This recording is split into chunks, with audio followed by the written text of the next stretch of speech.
You study English for months. You learn all the grammar rules. You memorize the vocabulary. You feel ready. Then you watch an American movie. Or maybe you meet a native speaker in real life. They open their mouth to ask you a simple question, and it sounds like, "What you doing?" What was that?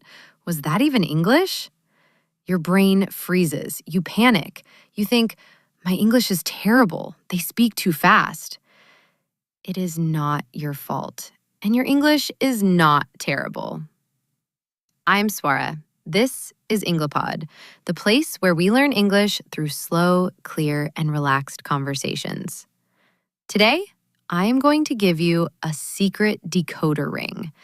By the end of this episode, you will understand exactly why native speakers sound so fast.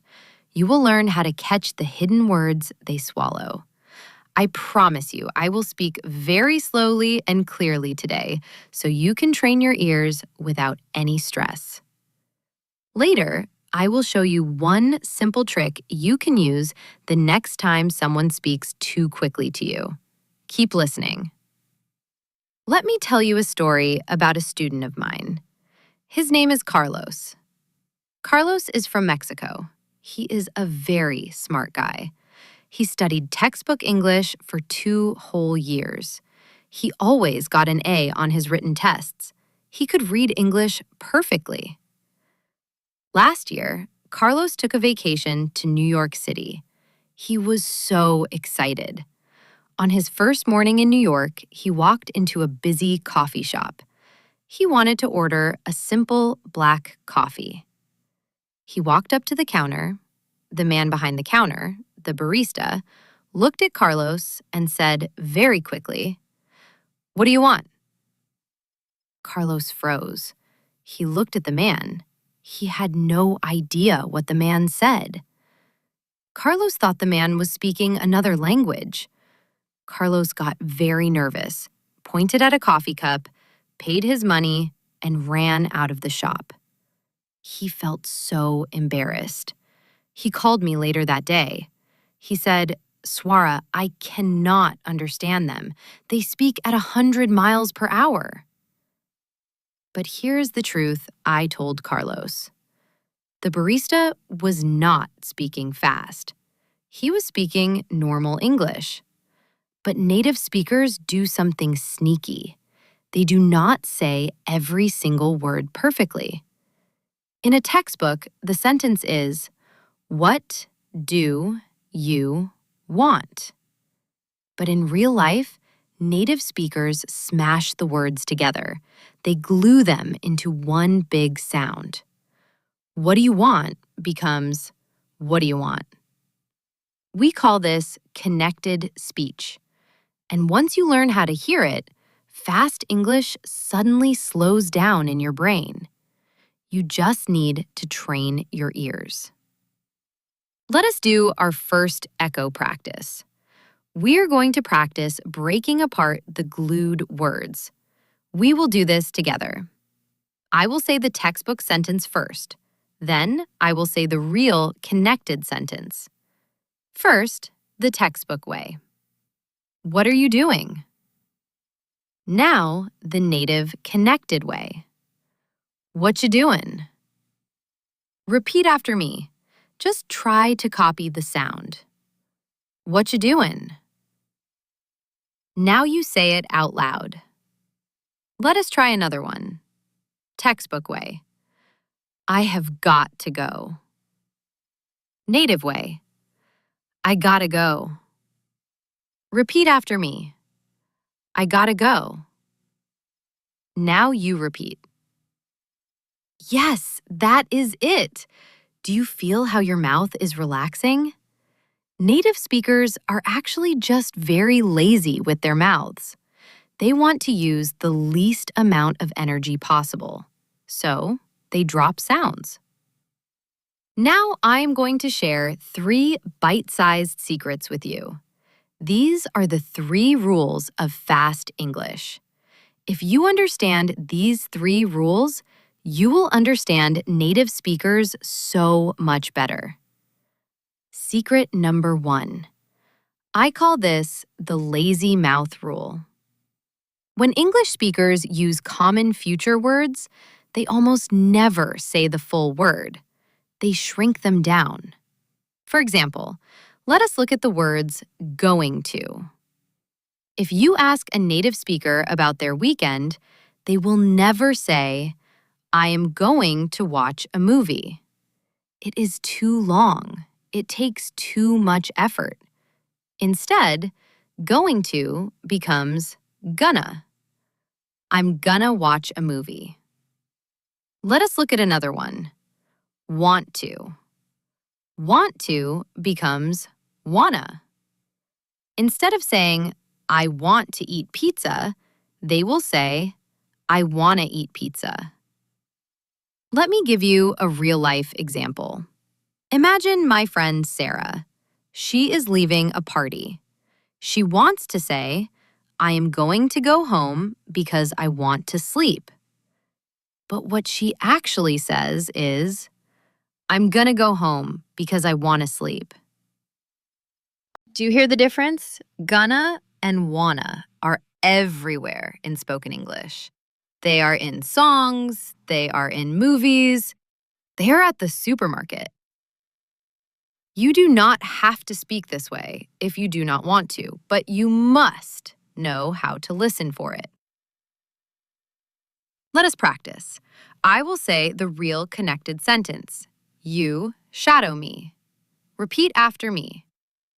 I'm going to learn English. Now you say it. I want to drink coffee. Now you repeat. Great job. You are doing fantastic. Your ears are getting sharper every single minute. Secret number 2. Let us call this the word magnet. Think about magnets. Magnets pull things together. In spoken English, words act like magnets. If a word ends in a consonant sound, like the letter T or S or N, and the next word begins with a vowel sound, like A, E, I, O, or U, those two words stick together. They become one word. Let me give you a very simple example. An apple. An ends with an N. Apple starts with an A. A native speaker will not say an apple. They say an apple. It sounds like a totally new, strange word, an apple. Let us look at a sentence. Imagine you are at a restaurant. You want a glass of water. The polite way to ask is, can I have a glass of water? But let us look at the magnet words. Can and I stick together.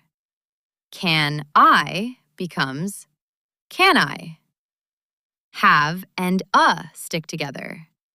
Have-a becomes have-a. So instead of can I have a glass, you will hear, can I have a glass? I know, it sounds crazy. When I first learned about this, I felt so surprised. No one teaches this in beginner grammar books. They teach you to speak like a robot.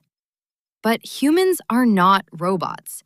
Human speech is like water. It flows. Let us practice the word magnet. Repeat after me. Can I have a glass? Now you say it out loud. Let us try one more. Turn on the light. Turn and on stick together.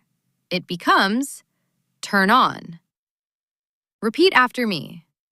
Turn on the light. Now you repeat. Excellent. Now, when you watch a YouTube video in English, you will start hearing these magnets everywhere. You will hear words sticking together all the time. Now we arrive at secret number 3. This is a very special trick, especially for American English. I call it the disappearing T. In many parts of America and Canada, the letter T causes a lot of trouble. Native speakers are too lazy to pronounce a hard, strong T sound every time. So when a T is in the middle of a word between two vowels, it changes. It becomes a soft D sound. Think about the word water. W-A-T-E-R. In British English, they might say water with a very clear T. But in American English, that T turns into a soft D. It becomes water. Think about the word better.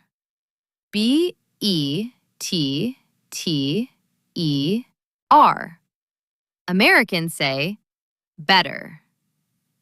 Think about the word city. C-I-T-Y. They say city. Let us look at my friend Carlos again. Remember him? After his coffee shop problem, he went to a train station in New York.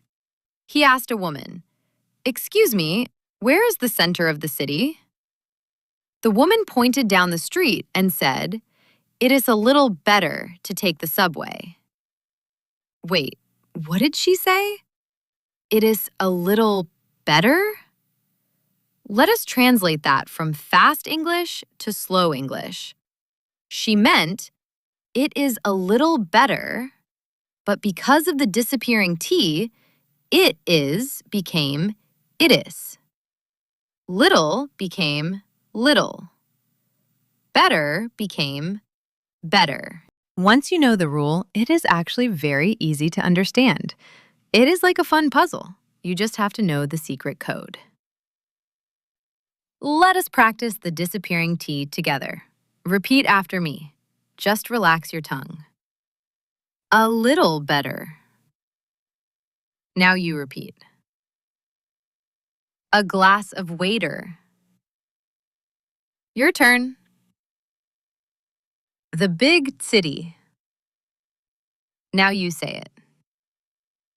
You are doing incredibly well today. This is advanced listening practice, but you are handling it perfectly because we are taking it step by step. So, let us bring everything together. This is the aha moment. When you listen to native speakers, stop trying to hear individual single words. If you try to hear every single word separated by a space, your brain will get exhausted. You will get tired. You will feel frustrated. Instead, listen to the melody. Listen to the music of the sentence. Native English is not a series of boxes. It is a flowing river. Gonna, wanna, can I, better. And here's the trick I promised you at the very beginning of the video. What should you do if a native speaker talks to you and they speak too fast and you do not understand them? Most beginners just smile and nod their head. They pretend they understand. Do not do that. Never pretend. Instead, use this magic phrase. It is polite, it is natural, and native speakers will immediately respect you and help you.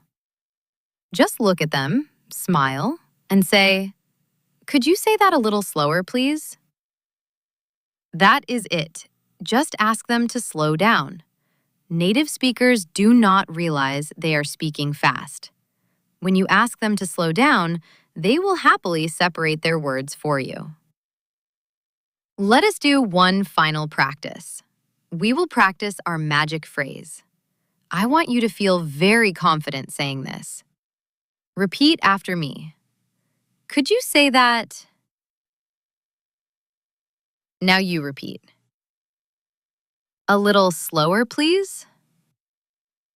Now you say it. Now the whole sentence. Could you say that a little slower, please? Your turn. Beautiful. I am so proud of you. Learning a language takes courage. It takes patience. But every time you listen to EngliPod, your ears get stronger. Your brain gets smarter. You are building new connections in your mind. You do not need to be perfect. You just need to keep showing up. Tell me in the comments below, which fast English word was the most confusing for you? Was it gonna? Was it what do you want? Let me know. I love reading your stories in the comments. Thank you so much for having coffee with me today and listening to EngliPod. Remember, be kind to yourself. Learn slowly, speak confidently, and never stop listening. You are doing a wonderful job. I will see you in the next episode.